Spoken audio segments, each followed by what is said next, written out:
నేను చెప్పలేదు బ్రదర్, వర్తమానం చెప్తుంది ఇది. నేనేదో సృష్టించినాడు నా బాగా చదువుతారండి. క్రీస్తు ఇక్కడ భూమిపై ప్రత్యక్షమైనప్పుడు ఈ వ్యక్తి పరిపూర్ణంగా అపవాదిగా ప్రత్యక్షమగును. పూర్తిగా అపవాది అయిపోయే ముందు ఈ వ్యాధులని ఎవరి కోసం అయితే వచ్చాయి వాడికి బయలుపరచబడ్డానికి, వాడి హ్యాండ్ ఓవర్ చేయడానికి ప్రపంచానికి వాడు అన్ని ఈడ్చుకుంటూ వచ్చాయి, చీల్చుకుంటూ వచ్చాయి. ఇప్పుడు వాడు బయలుపడక మురుపు సంఘం ఇక్కడ ఎక్కడ ఉంటారైతే యూతులకి వారికి రోగుకి ఒప్పందమైనప్పుడు సంఘం ఇక్కడ ఉండదు. ఆ టైంలో వాళ్ళు బయలుపరచబడతారు. దేవుడు వారికి బయలుపరచబడతారు. ఈ దానికి ముందే సంఘానికి ఏదో ఎంత దగ్గర ఉండాలా, ఏదో ఆమెకు బయలుపరచబడాలా. గుడి దగ్గర ఉన్న స్త్రీకి ఎలాగైతే బయలుపరచబడిందో ఆమెకు కూడా ఏదో లేపాల ఆచారాల నుండి అబద్ధాల నుండి బయటికి రావాలనే దేవుడు నామానికి క్రీస్తు విరోధు నుండి ఆ విధముగా అబద్ధ ప్రవక్తగా మారుతాడు. అటు పిదప దెయ్యమే పూర్తిగా మృగముగా మారును. ఆడు పూర్తిగా మృగముగా మారే మునుపు ఇవన్నీ యాక్షన్లా.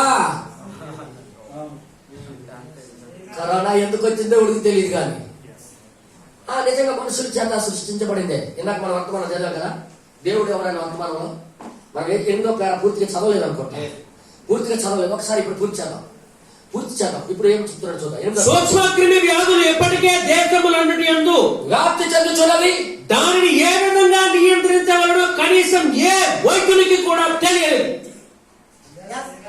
ఓ దేవా, భూమి మీద ఒకే ఒక వర్తమానం బోధించబడింది ఈ సూక్ష్మక్రిమి వ్యాధుల కోసం.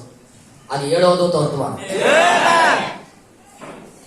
50లో అన్నా మనం పుట్టలేదు. ఇంకా దేవుడు మాట్లాడేశాడు ఈ కాలం కోసం. అందుకే ఇది సత్యమైన వర్తమానం కదా. అక్కడ పలికింది, మనం విన్నాము, ఇప్పుడు మనం చూస్తున్నాం.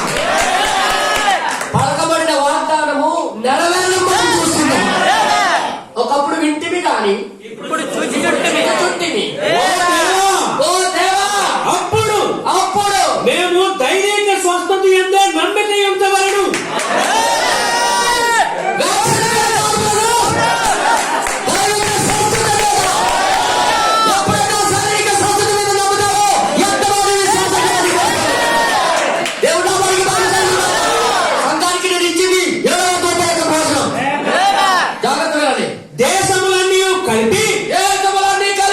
సూక్ష్మ క్రిములను పెంపకం చేయుచుండగా అయిపోతుంది.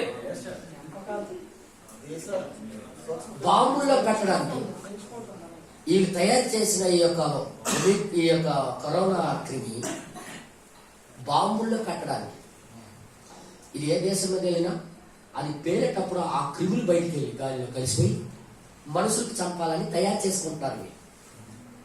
అది ఏమైంది చైనా ల్యాబ్ లో.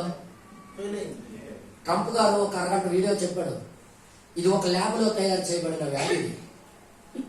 అది మిస్ఫైర్ అయింది, పేలింది.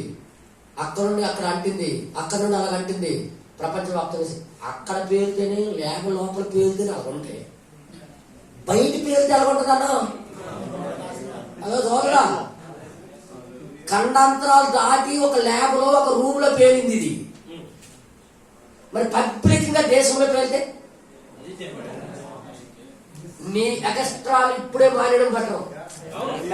ఎంత పేరు దేవుడి లోపలికి వచ్చేస్తా అంత మంచిది. నువ్వు అనుకుంటున్నావు రాబోయే రోజుల్లో బాగుంటుంది అనుకుంటున్నావు కదా. ప్రవక్త చెప్పేశాడు, ఎర్ర సముద్రము మోసే అనే వర్తమానం ఉంటుంది. ఆ వర్తమానంలో ప్రవక్త ఏం చెప్పాడు చెప్పనా, ఇథియోపియా మీద ముస్లింలను దండెత్తి నుండి 1000 ఏండ్ల పాలన భూమి మీద స్థాపించేంత వరకు ఏ మంచి రోజులు లేవు. దేవుడు చెప్పాడంటే చెప్పాడు అంతే. నువ్వు నమ్మకపోయినా అది జరగక మానదు. ఇది ఇక్కడ సూక్ష్మ క్రిములను ప్రతి దేశాలు తయారు చేసుకుంటున్నాయి. ఇప్పుడు సూక్ష్మ క్రిములను పెంపకం ఉత్పత్తి చేయుచుండగా వాటిని బాంబుల ద్వారా పేల్చివేయుటకు మరియు ఆ పేలుడులో గంటల్లోనే కొన్ని లక్షల మంది చనిపోవరు. 4వ వరం ఏంటన్నా, డెత్ మృత్యు. అది చూడక మునిపే సంఘం ఇక్కడ నుండి వెళ్ళిపోవాలి. వెళ్ళిపోవాలంటే మనకి ఏదో మెటీరియల్ దొరకాలి. ఆ యూద క్రైస్తవులు జరిగినట్టుగా దేవుడు కూడా తన సంఘంలో ప్రత్యక్షమవ్వాలి. అది చెప్పడానికే దేవుడు ఇవన్నీ జరిగిస్తున్నాడు. దేవుడు నమ్మడానికి బాగుంది. మొదటిదేంటి కరోనా, రెండోదేంటి మూడోదేంటి మొదటి గురమేంటి తెల్లటి, రెండో గురమేంటి మూడో గురమేంటి. సంఘములో ఆత్మీయంగా జరిగినట్టుగా భూమి మీద ప్రకృతిలో కూడా అలాగే జరుగుకుంటూ వస్తుంది. నెక్స్ట్ వైరస్ ఏంటో తెలుసా? ప్రతి ముగ్గురులో ఒక అవుట్. ముగ్గురులో ఒకటి మీ ఇంట్లో ఎంతమంది ఎంతమంది పోతారు? నలుగురు పరిస్థితి కూడా బాగోలేదు అనుకో, అవుట్. రాబోయే దినాలన్నీ ఊపిరి తీయాలంటే నువ్వు వచ్చపోయాలి. గాల్లో మొత్తం వ్యాప్తి చెందింది. ప్రతి కుటుంబానికి, ప్రతి వ్యక్తికి, ప్రతి మనిషికి తాగబోతుంది. కానీ దేవుడి మహిమ యేసు రక్తం ఎవరైతే చూసుకొని అయిపోవాల్సిందే. కానీ మరణదూత బయలుదేరినప్పుడు నువ్వు చెప్తావు వారి నుదిట పైన తండ్రి యొక్క ముద్ర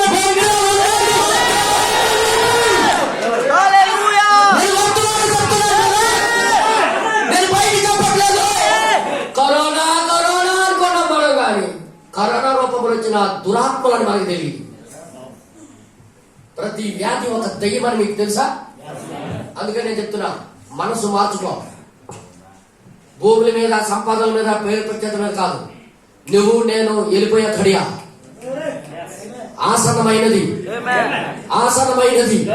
వాడు ఎంత అమాయకంగా కరోనా రూపంలో బయలుదేరాడో సంఘంలో కూడా చంపడానికి అలాగే అమాయకంగా బయలుదేరాడు. ఇందాక చెప్పారు కదా 200 ఎంత పేరా? మూడో ముద్రలో 298 299 మనం చదివినట్లయితే అక్కడ ఇలా రాయబడి చూడండి ఒకసారి. 203 ముద్ర డెల్టా కింద మాట్లాడుతున్నాం. దాని కొరకు వాడు ప్రజల నుండి డబ్బులు వసూలు చేస్తున్నాడు. ఏం చేస్తాడు ఇప్పుడు? ప్రజల దగ్గర డబ్బు ఎట్లనగా ఎలా వసూలు అయిపోతున్నాయమ్మా? ఒక్కొక్కడు నీకు తెలుసా డోలో 650 అన్ని కొన్ని కోట్లు సంపాదించాడు ఈ సంవత్సరం, ఈ 3 సంవత్సరాలు. తినకపోయినోడు లేడు, మింగపోయినోడు లేడు. మాట్లాడలేదు. డోలో 650 డబ్బు టింగ్ బాగా సంపాదించాడు ప్రజల దగ్గర దోసుకొని. తర్వాత ఇక్కడ ఏమంటారు చూద్దాం. వాడు ప్రతిసారి ప్రార్థనలకై వారి యొద్ద నుండి పైకం తీసుకొస్తున్నాడు. ప్రార్థనలకంటే ఇప్పుడు మనకు ఊపిరి కోసం డబ్బులు తీసుకుంటున్నాడు. మాట్లాడలేదు. మనుషుల బాడీలో ఆక్సిజన్ కోసం తీసుకుంటున్నారు. అమ్మా అర్థమైంది మీ అందరికి? తర్వాత ఎట్లనగా వాడు ప్రతిసారి ప్రార్థనలకై వారి యొద్ద నుండి పైకం తీసుకొచ్చున్నాడు. అది ఆత్మీయ సంఘంలో జరిగింది. ఆ విధముగా ప్రార్థనలకై జీవమునిచ్చేదన్న నమ్మకమును ప్రార్థనలకై జీవమునిచ్చేదన్న నమ్మకమును కలిగించి, ప్రార్థన వలన నిజంగా విశ్వాసం ప్రార్థన జీవం లాంటిది. కానీ వాడి కోసం ఈడిస్తాడట. అంటే మన ఊపిరి అవతల దగ్గర కొనుక్కునే పరిస్థితి. ఇంకా పైకం వసూలు చేయబడుతున్నది. ఇంకా పైకం వసూలు చేయబడుతున్నది. ఇంకా పైకం డబ్బులు వసూలు చేయబడుతున్నాయి. నోవేనాలు అనగా విశేషమైన ప్రార్థనలు, ప్రత్యేక ప్రార్థన మీకోసం సాగుతో పైకం చూడండి. మీకు ప్రత్యేక ప్రార్థన చేయాలంటే ప్రత్యేక ప్రార్థన చేయాలంటే కిందకి రోలింగ్ వస్తుంది. మీకు ప్రత్యేక ప్రార్థన మీ పేరు బట్టి మీరు పేరు ఎత్తి ప్రార్థన చేయాలంటే మీకు ఎంత డబ్బులు పంపించాలి? బుర్ర లేని వాళ్ళందరూ పంపిస్తుంటారు.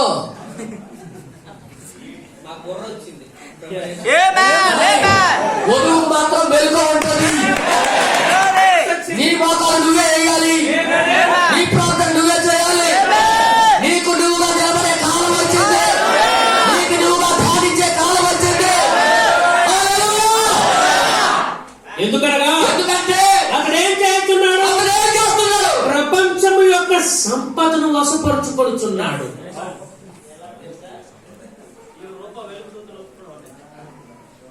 మీరు గ్రహించగలుగుతున్నారా? 7వ దూత స్వరం, చివరి స్వరం అన్నా ఆడు 4వ ముద్రలో వచ్చినప్పుడు, మరణం వచ్చినప్పుడు సంఘం ఇక్కడ ఉండదని ప్రవక్త గారు చెప్తున్నారన్నా. ఈ మధ్యలోనే ఎత్తబాటు ఉందన్నా, ఈ మధ్యలోనే ఎత్తబాటు ఉందన్నా. ఏదైనా ఉంటే సెటిల్మెంట్ చేసుకున్నా, ఏదైనా ఉంటే ఏదో సరి చేసుకోవడం మంచిదన్నా. ఏదైనా అంటే ఇప్పుడే బాగుపడాలా.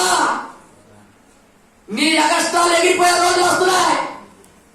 నీ నటన, నీ యొక్క నాటకం, నీ యాక్షన్, అందరూ ఆమె చెప్పినప్పుడు చెప్పేస్తుంటారు, అందరూ అల్లు చెప్పినప్పుడు చెప్పేస్తుంటారు. ఎవరు నాకు పట్టుకుంటారు అనుకుంటారా? రంగులు తెచ్చే రోజులు వస్తున్నాయా? ఇందులో ఒక సామెత ఉంది, లకీర్ మే ఫకీర్ బనో మత్ బనో, లకీర్ మే ఫకీర్ మత్ అయిపో. అంటే గీతలో నువ్వు కూడా కలిసిపోయి నేను గీతలని చెప్పుకో. యాక్షన్లు దొరికిపోయే రోజు ఇవి. ఎవరి లోపల తప్పుందో వాడు చచ్చిపోతున్నాడు. నువ్వు దేవుని దగ్గర మన యాసలు పనిచేయి. ఇదే టైం 4వ ముద్ర జరగక మునిపే, 3వ ముద్ర కొనసాగుతున్నప్పుడే సంఘానికి మెటీరియల్ ఉండాలి. సంఘానికి ఎత్తబడి విశ్వాసం రావాలి. సంఘం ఒక ఉద్యోగులకు రావాలి. చదువుదాం మళ్ళీ. త్రాసు ద్వారా కొలుచుచున్నాడు. కొలుస్తున్నాడు నేను. ఒక దేనారమునకు సేరు గోధుమలనియు, అవును. ఒక దేనారమునకు 3 సేర్ల యావనియు, అవును. నల్లని గుర్రముపై సవారీ చేయవాడే తన యొక్క ప్రజల డబ్బును దోచుకొనుచున్నాడు. ప్రపంచ సంపద యావత్తు వాడి యొక్క ఉండునని పరిశుద్ధ గ్రంథం ముందుగానే చెప్పి ఉన్నది. ప్రపంచ సంపద అంతా రోమ్ వెళ్ళిపోతాట. ఆల్రెడీ అదే ప్లాన్ మీద ఉన్నారు వాళ్ళు. దేవుడు నామానికి భయం కలుగుతాడు. అక్కడ ఎవరున్నాడన్నా అక్కడ ఆడే బయలుపరచబడతాడు. కానీ ముందుగా సంఘానికి ఎందుకు తెలియజేస్తున్నాడంటే వీళ్ళు వెలుగు కలిగి వారు సరిదిద్దుకోవాలని, ఈ వ్యాధుల నుండి తప్పించబడి మరణము ప్రపంచాన్ని ఏలక ముడిపే సంఘానికి ఇక్కడ తీసుకుని వెళ్ళాలని దేవుడు ప్లాన్ తీస్తాడు. బైబిల్ మీద చదవడం కాదు, ఆ ప్రవచనం ఎప్పుడు నెరవేరుతుందో చూడు. దేవుడు నామానికి భయం కలుగుతాడు. అద్భుతం, అద్భుతం.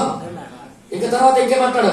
గత రాత్రి మనము రష్యాను గురించి మాట్లాడినట్టు వారు ప్రజల యొద్ద నుండి సమస్తమును తీసుకొని, చూడండి ఇక్కడ 267 పేర 3వ ముద్ర.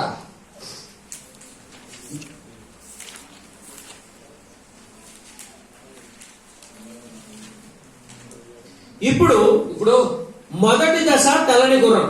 ఏంటైంది మొదటి దశ? ఏంటి? కరోనా. ఎలా చదువుతాం? కరోనా భాషలో. అట్లా ఆత్మీయ భాష ఇప్పుడు కరోనా భాష. ఇప్పుడు మొదటి దశ కరోనా. మొదటి దశ కరోనా. అతను కేవలం ఒక బోధకుడుగా ఉండేను. అచ్చా, ఎంత చక్కగా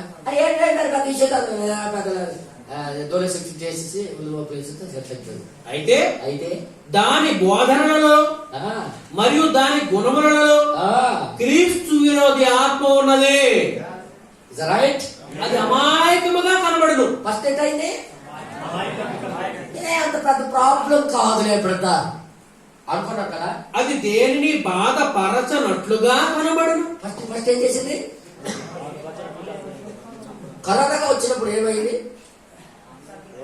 తగ్గిపోద్ది బెదర్, ఏమి అవ్వదు, ఏది చెయ్యదు, అలా తెల్ల మాత్రం ఇంగితే పోతుంది అనుకున్నాము కదా. అంటే అనుకున్నారు అక్కడ కూడా నికోలేతులు బాగా వచ్చినారు. ఆ విధముగా కొనసాగిపోవచ్చుంటున్నారు. అలాగా కొనసాగిపోతూ ఆ విధముగానే సాతాను లోనికి వచ్చును. వాళ్ళు ప్రపంచానికి కూడా అలాగే వస్తున్నాడు అనుకుంటున్నాను నేను. ఆ తర్వాత ఏమైంది? వాడు ఒక యుక్తి గల పక్షి, గొప్ప యుక్తితో పనిచేస్తున్నాడు. వాడు హవ్వతో చెప్పాను, ఇప్పుడు నీకు తెలియనా? తెలిసినా నువ్వు జ్ఞానం కొరకు వెతుకుచున్నావు. నీకు జ్ఞానం కావాలి. నీకు ఏది తప్పో ఏది ఒప్పో తెలీదు కాబట్టి నీకు తెలియాలి. ఇప్పుడు నీ కన్నులు కనుక తెరవబడి ఉండి ఎడలా అది ఏమిటి నీకు తెలియను, నీకు తెలుసు. మరియు చెప్పాను చెప్పాడు ఆ ఫలము చాలా రమ్యంగా ఉన్నది, గొప్ప రమ్యగా ఉన్నది, అది బాగున్నది అని నేర్పిస్తూ, అది కన్నులకు చాలా రమ్యంగా ఉన్నది, అంటే ఎంత ప్రేమగా ఉందా బోధ. దాన్ని ఇప్పుడు తీసుకునవలెను. తీసుకోవాలి. అది రమ్యంగా ఉన్నదో లేదో నీకే తెలియదు, నీకు తెలుసా? నీకు తెలియదు. మొదటి కరోనా వచ్చినప్పుడు ఏ ఇంజక్షన్ వేశారు? కరోనా ఇంజక్షన్ క్రిమి లేనోడికి క్రిమి పంపించారన్నా. ఏమని నేర్పించారు తెలుసా? చచ్చిపోయిన క్రిమి కదా, అందులో పవర్ లేదన్నారు. చచ్చిపోతే మనలో బతికింది. అది బ్రతకాలంటే ఒక శరీరం కావాలి. మాట్లాడేది అంటే ఏది చెప్తే డాక్టర్లు అది మనం నమ్ముతాం, కానీ దేవుడు చెప్తే నమ్ముతామా ఏంటా? కరోనాకి వేసిన యాక్షన్ ఏది తెలుసా? చచ్చిపోయిన కరోనా జీవన, అది బయట చచ్చిపోయింది, కానీ ఇతరం బయట చచ్చిపోయినట్టు కనబడుతుంది, కానీ ఊరు దొరికితే ఊరు కొట్టాలి. భలే గట్టించాడు మా కంట్రోల్ ఇస్తుంది. లేనుడు కూడా వేస్తారు. ఇదంతా పెద్ద ప్లాన్ కదా, ఇదంతా పెద్ద ప్లాన్. ఎవరికి తెలియదు. పొడిపించుకోకపోతే మీకు రేషన్ కార్డు కట్టం, ఉద్యోగానికి రానివ్వము, పెన్షన్ ఇవ్వము, నీకు అసలు బజార్లో తిరగనివ్వము. అల్లా 660 ముద్దలాగే ఉంది, లాగే ఉంది కదా, కానీ కాదు అది, కానీ లాగే ఉంది. ఇది ఫస్ట్ గాలి అనమాట. అది దాని వాతావరణం ఇలా ఉంటుందని చెప్తున్నాడు అనమాట. ఆ రాబోయే వాడి వాతావరణము ముందు నుండే యాసికాలం రాకముందు యాసిలు తగ్గుతాయి చూడు. ఇప్పుడు ఎండాలో తగ్గుతాం చూడండి ఒకసారి. యాసికాలం నుంచి రాబోతుంది. రాబోతున్నప్పుడు ఎలాగుంటుందో కొద్దిగా చెక్ చేయి, అంటే కొద్దిగా రుచి చూపిస్తుంది అనమాట ఎండ. అవునా కాదా? దేవుడు చూడండి ఇక్కడ ఏమంటాడు తర్వాత. లేదు నాకు తెలియదు, అయితే దేవుడు దాన్ని తినవద్దని చెప్పాను, కానీ ఓ సరే నాకు తెలియను, అయితే దేవుడు చెప్పాను మేము చనిపోయేదమని. నిశ్చయంగా ఆయన దాన్ని చేయడు అని అతడు చెప్పాడు. నీకు ఇంజక్షన్ అయితే నువ్వు చచ్చిపోవు, చూడండి సావనే సావు. చూడండి ఇంకా పవర్ పెరిగిపోద్ది. సరేలే, ఇప్పుడు 4వ వేలు జయించండి, 3 సార్లు పొడిపించుకొని ఏ వ్యాక్సిన్ వేసారు డాక్టర్లు, ఆ డాక్టర్లే చెప్తున్నారు మీ ఇంట్లో 3 ఉంటే ఒకరు చచ్చిపోతారు. ముగ్గురు వేసుకోవడమండి, ముగ్గురు వేసుకున్నావు మీరే చెప్తారు. ఇంకా మళ్ళీ 3లో ఒకరు చచ్చిపోతారని మీరే అంటున్నారు, వేసుకుంటే మీరు జయించేస్తారని మీరే అన్నారు, ఏ పర్వాలేదు అన్నారు. ఇప్పుడు 3లో ఒకరు చచ్చిపోతారా? 2 మాటలు మీరేనా? సాతాను యొక్క బోధ. నేనేం మాట్లాడుతున్నా అర్థం చేసుకోండి. ఒక నికోలేతుల బోధగా ఈ క్రీస్తు విరోధి ఆత్మ అది ఆది సంఘములో లేచుట గమనించండి. ఆది సంఘములో అలా లేచింది, ఇప్పుడు ప్రపంచంలో అలా లేస్తుంది. అంత అమాయకంగా కరోనాగా బయలుదేరి, తర్వాత డెల్టాగా మారి, తర్వాత ఒమిక్రాన్ గా మారాడు. ఇప్పుడు ఇక్కడ వ్యాపారం ఫుల్ గా జరిగించుకుంటాడు. ఇక దేవుడు నామానికి బయలు. ఇది రాకముందు బ్యాంకులన్నీ ఒకటైపోయినాయి. ఎందుకు ఇవన్నీ జరుగుతున్నాయి? దేవుడు తెలియకుండా జరుగుతున్నాయంట. ఇదేదో చూపిస్తున్నాడన్న, ఏదో జరగబోతుందని తెలియజేస్తున్నా. సంగమా మేల్కొను, ఇప్పుడే నీ నాటకాలు ఆపుకోవడం మంచిది, నీ అగస్టాలు ఆపుకోవడం మంచిది. ఇప్పుడే దేవుడు వాక్యంలోకి రావడం మంచిది, దేవుడు వాక్యాన్ని స్వీకరించడం మంచిది, నీ జీవితం దేవుడి చేతిలో పెట్టడం మంచిది. నేను మరి చెప్తున్నా, నాతో కూడా ముద్రల గ్రంథంలో 280 అంటే 259 పేరు మనం చదువుతాం. 259 ఈ గుర్రముపై సవారీ చేయువారిని గురించి మనం చూసేదాం. మొదటి గుర్రంపై సవారీ చేయువారిని మీరు గమనించారు. మరియు లేఖనముల ప్రకారం 2వ గుర్రంపై సవారీ చేయవాడు కూడా వాడే. ఈ కరోనాగా బయలుదేరిన వాడు వాడే.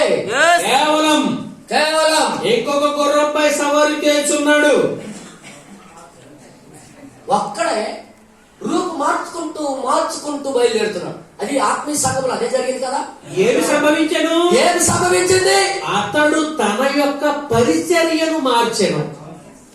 ఈ కరోనా వాడి యొక్క పరిచర్యను మార్చుకుంటూ మనుషుల్లో ప్రబలి వెళ్ళుచున్నాడు. చూసారా ముద్రలాగే ఉంది ఈ వేవ్స్. అది సరి. అతడు క్రీస్తు విరోధి అని మనము కనుగొని ఉన్నాము. ఇప్పుడు ఈ కరోనా ఎవరని మనం కనుగొన్నాము? ముద్దు పేర్లు ప్రపంచం పెట్టొచ్చేమో కానీ వధువు మాత్రం ముద్దు పేర్లు పెట్టదు. మనమేమని పిలుస్తాం? వాడు ఏ రూపంలో వచ్చినా వాడు దయ్యమే. సైంటిస్ట్ మంచి పేరు పెడుతుంటారు. దీని పేరు డెల్టా, దీని పేరు కరోనా, ఏం పేరు పెడతారు చెప్పండి. ఒమిక్రాన్. మా ఇంట్లో కూడా లేవు అలాంటి పేరు. ఒమిక్రాన్ చిన్న అక్షరంతో ప్రారంభమవుతుంది. అది గ్రీక్ భాషలో 15వ అక్షరం. 15వ అక్షరం చిన్న ఓతో ప్రారంభమవుతుంది. నేను రాస్తాను. ఈ ఓ ఒమిక్రాన్ అంటే ఓతో స్టార్ట్ అవుతుంది. ఓ అంటే చిన్న అక్షరం, ఫస్ట్ చిన్న అక్షరం ఓ. కానీ వధువు దగ్గర ఉన్నది ఒమేగా. ఇది కూడా ఓయే. వీడు ఓగా మారినప్పుడు దేవుడు కూడా ఉమేగా ఓ. ఈ ఓతని ఓమేగా. ఒమేగా అంటే ఎవరు? ప్రభువైన యేసుక్రీస్తు. ఒమేగా ఆయనే అదే తన సంఘములో ప్రత్యక్షముగా కాబోతున్నాడు. ఎప్పుడు? వాడు మూడో రూపం దాల్చినప్పుడు.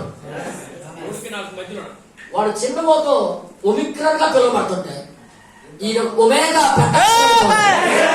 ఎవరికి పవర్? కరోనా కన్నా పవర్ఫుల్.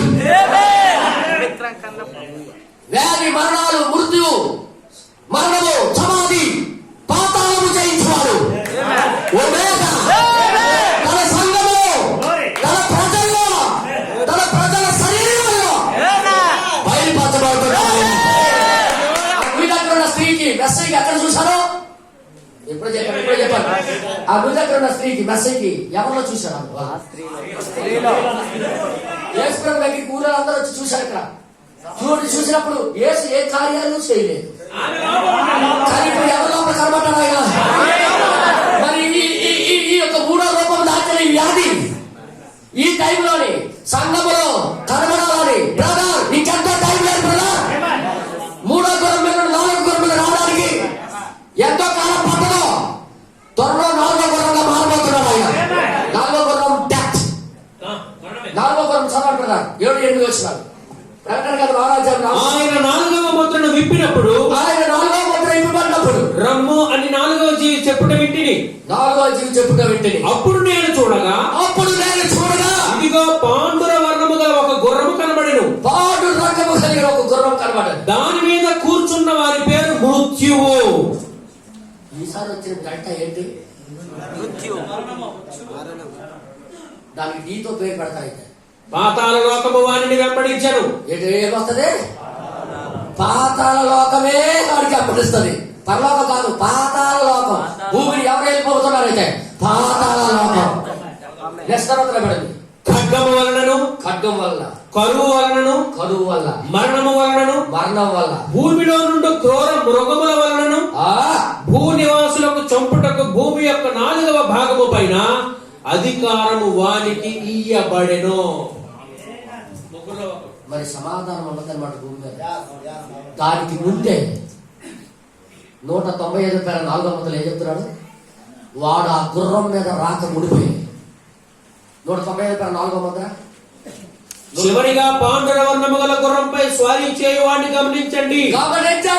వాడి యొక్క చిట్ట చివరి స్వారీ ఇదే అగును. ఇప్పుడు అది మన యొక్క దినములలో కాదు. మన యొక్క దినములలో అది ఇంకా ముందుకు ఉండును. అది ఒక ముద్ర ముందుగా చెప్పబడి ఉన్నది. అయితే ముందుగా దేవుడు తెలియజేస్తున్నాడు. చూడగలుగుతున్నారా? ఒమిక్రాన్ ప్రయాణం, సంఘంలో వాడి ప్రయాణం ఎలాగైతే ఉన్నాయో ఒమేగా ప్రయాణం 4 దశలు. ఇక్కడ కూడా వాడు 4 దశలు ఎత్తడానికి రెడీ అయిపోయాడు. నిజమేనా? ఎలా రాయబడింది? చూడండి చూడండి, ఇది సంభవించినప్పుడు సంఘము ఎత్తబడి ఉండును. ఇంతకాలం ఉత్తర చదివాం ఎలా పట్టుకోలేదా? ఇప్పుడు ఈ కాలానికి మనం ఎంత బుద్ధిహీనంగా చదివామో చూడండి ఒకసారి. 4వ ముద్ర జరుగుతున్నప్పుడు సంఘం ఉండదు. 4వ వేవ్ రాకముడిపే దేవుడు తన సంఘములు ఏదో చెయ్యాలా? ఎంతమందికి అర్థమైంది? చేయించుకోవడానికి రెడీనా? నేను చూశాను వ్యాక్సిన్ వేసుకోవడానికి అలా దెబ్బలాడుకునే వాళ్ళు. నాకేసే అంటే నాకేసే. నేను అనుకున్నాను, వీళ్ళు శారీరకమైన బ్రతుకు కోసం ఇలా వేసుకుంటే మరి ఆత్మీయ బ్రతుకు కోసం ఇలా వేసి మేము 2 సార్లు వెళ్ళామన్నా. వేసుకోకపోతే ఇమ్మని పోలీస్ స్టేషన్ రానేమన్నారు. మీ ఫ్యామిలీకి వేసుకోకపోతే, మీ ఫ్యామిలీ మొత్తం వేయకపోతే, మీ ఇంట్లో ఉన్న వాళ్ళందరూ వేసుకోకపోతే మీకు మాత్రం ఉద్యోగం కష్టం అనుకున్నాను. మా అందరికి తీసుకెళ్ళాను. నేను పొడుచుకున్నాను. రెండో దానికి వెళ్ళలేదు. నాకు నమ్మకం లేదు, దాని మీద నమ్మకం లేదు నాకు. దేవుడే కాపాడకపోతే కాపలా కాసిన వాడి యొక్క కాపలా వేస్తే ఇది లేఖనమా కాదా? దేవుడే ఇల్లు కట్టని ఎడలా కట్టువాడి యొక్క ప్రయాసం వ్యర్థమే. దేవుడే కాపాడకపోతే కాపలా పట్టడానికి కాపలా కాయట. దేవుడే ఆయుష్ ఇవ్వకపోతే, ఆత్మీయ ఆయుష్ మనలో పెట్టకపోతే, ఆత్మీయమైన ఊపిరి మనలో పెట్టకపోతే నీకే వ్యాఖ్యలు కాపాడగలరా? కానీ దేవుడు అంటున్నాడు, ఆడు అలాగా నాయక ముడిపే సంఘము ఇక్కడ ఉండద్దు. 3వ మందికి 4వ మందికి మధ్యలో ఎంతమాట ఉందని చూడగలుగుతున్నారా? ఎంతమాటలోకి వెళ్ళాలంటే ఏం కావాలి? నీలో ఎంతమాట విశ్వాసం రావాలి. ఆ విశ్వాసం రావాలంటే ముందు నీ జీవితంలో ఆయనకి సమర్పించుకో.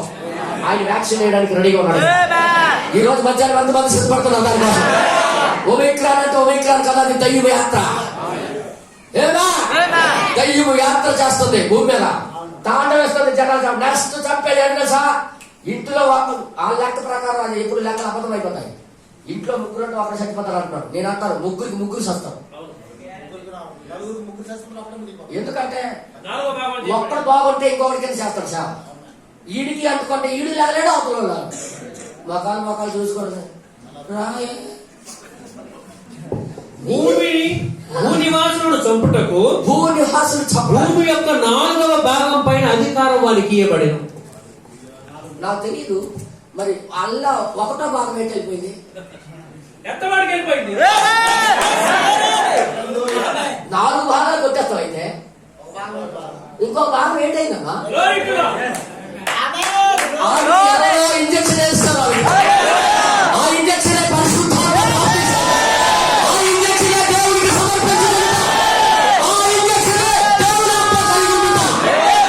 అది కావాలని ఎంతమంది రాత్రి ఈ రోజు వచ్చారు? దానికి ముందే నాకు లేపుకోలేదా?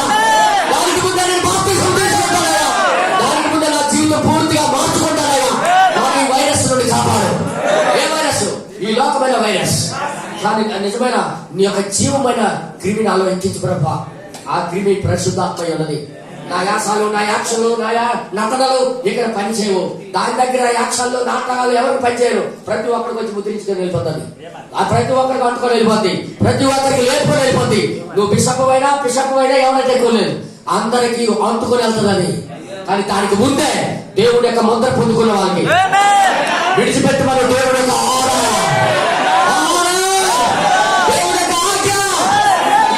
అమ్ముకున్నాడికి ఒక మాట చెప్పాడు ఆయన. నువ్వు వ్యాపారం చేస్తున్నావు, మర్యాద ఉండు, ఒక పని చెయ్యి. అలా నా ద్రాక్ష రసానికి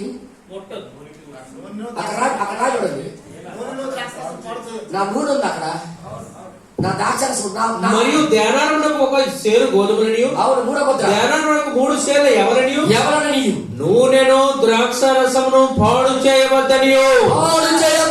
ఆ 4 జీవుల మధ్య ఒక స్వరము పలికినట్టు నాకు వినబడెను. అక్కడ జీవులు పలకట్లేదు, 4 జీవులు మధ్యలో.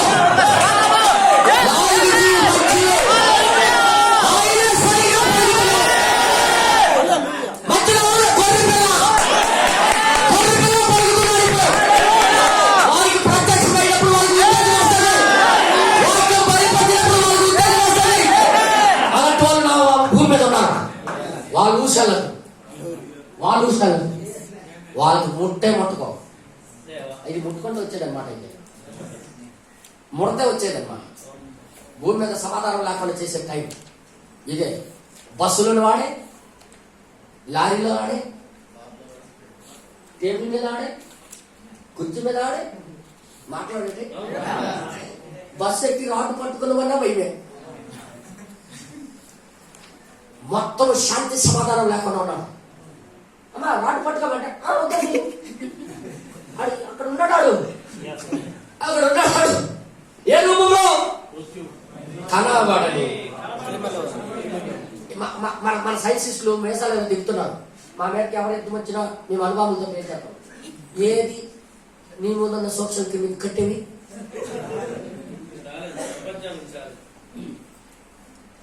కనబడకపోయిన దాంతో చచ్చిపోయినాడు. నువ్వు పెద్ద పెద్ద ప్రళయం వాళ్ళు పొందుతున్నారు ఈ లోకంలో. కానీ నా సోదరుడా, మీ మీద వెలుగు ప్రకాశించుతున్నాడు.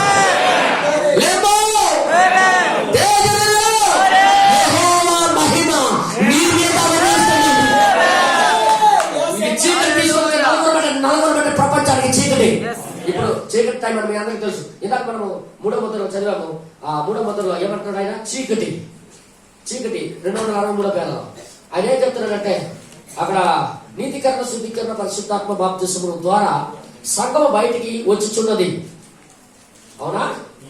అవతారము ధరించిన దేవుడు మన మధ్య ప్రత్యక్షమవుతున్నాడు. వెలుగు ఎక్కడ ఉన్నది ఇప్పుడు? వెలుగు అంటే ఎవరు? ఎవరి దగ్గరికి వచ్చాడు ఇప్పుడు? మన మధ్యలోకి. తర్వాత అయిపోయింది, ఇక్కడ వాడు ఒక క్రీస్తు విరోధిగా లోనికి వచ్చుచున్నాడు. ఒక అబద్ధ ప్రవక్తగా, పిమ్మట మృగముగా, అటు తర్వాత అంధకార యుగము ద్వారా వచ్చుచున్నాడు. నిజమేనా? అంధకారంగా భూమి మీదకి ఇప్పుడు ఏమైంది? చీకటి కమ్మింది. ప్రపంచానికి ఇప్పుడు చీకటి యుగం అన్నారు.